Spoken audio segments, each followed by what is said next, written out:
Meron pong komento ang isang kakamping tungkol dito sa picture na ito ni Atty. Leni Robredo.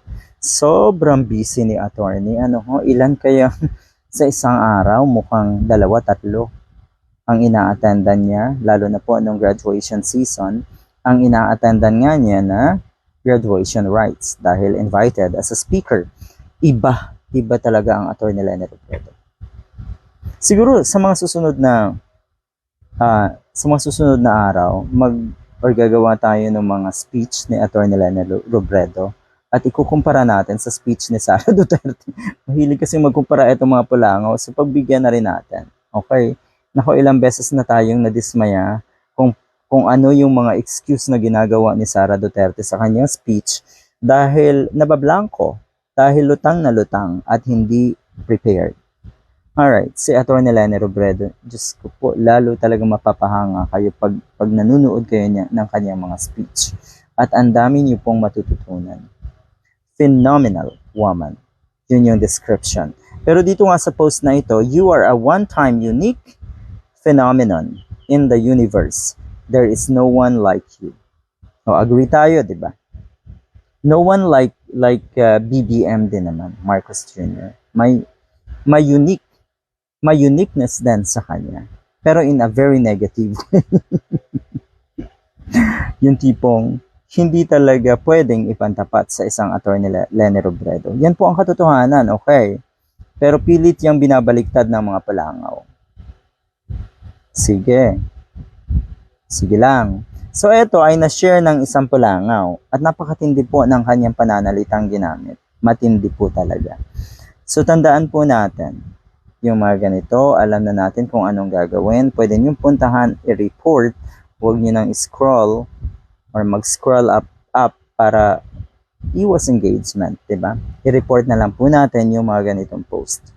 Sabi, let us first define the word phenomenon. Ito po ay isang Pulangaw. A remarkable person or thing. Either as a VP or a congresswoman, she was never remarkable. Sabi nito. Never remarkable. Talaga lang.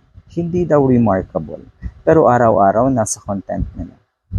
At lahat ang mga yan, nag-exist etong mga Pulangaw na nasa social media, una sa lahat, para atakihin si Atty. Leni Robredo. At pangalawa lang, yung para iangat yung sa kanila. Yun po yung priority nila. Tapos sasabihin, not remarkable. If somebody like Atty. Leni Robredo is not remarkable, bakit ganun kayo ka-triggered? Bakit ganun kayo ka-apektado sa mga achievement ni Atty. Leni Robredo? Not remarkable for you, pero remarkable sa buong mundo ay kakaiba. Kakaiba. 'Di ba? Matindi to, ha? Matindi itong content creator na ito. Good luck sa'yo. Sa tingin ko, pinagtatawa na naman ito ng mga kaibigan, kakilala niya na nag-iisip ng tama. Dahil alam natin, ang naniniwala sa kanya ay mga uto-uto lang. 'Di ba? Nothing new. Ganon ang naniniwala sa mga yan. Ito pa, naging palamunin daw si Atty. Leni Robredo ng taong bayan. Ito na ata yung pinakamatinding sinabi netong Pulangaw na ito. Naging palamunin. Yun, madalas silang magbitaw ng mga salitang ganito laban kay Atty. Leni Robredo. Pero never silang nag-produce ng basihan. Talaga lang, sa anong paraan na naging palamunin si Atty. Leni Robredo. Makikita natin ang kanyang buhay, open book. Lahat ng ginagawa niya. Transparency kasi yung as a leader, kung tayo ay nasa public service talaga, dapat yung buhay mo as a public servant ay transparent at alam ng buong or lahat ng constituents. Pero yung idolo nyo, transparent na rin naman. Bakit? Ang dami na kasing naglalabasan ngayon na baho. At ang naglalabas po ng mga baho na yan ay yung mga dating kadikit, yung mga dating BBM supporters. Pero ngayon nga ay nagiging anti-BBM. So ayun, nagiging transparent na rin. Lantad na yung mga kabulastugan. Lantad na yung mga baho. Okay? Coming from whom? Yung mga dating malalapit sa kanya. 'Di ba? Alangan namang tayo pa yung mag-effort. Nakikita naman natin yan. Alam naman natin yan.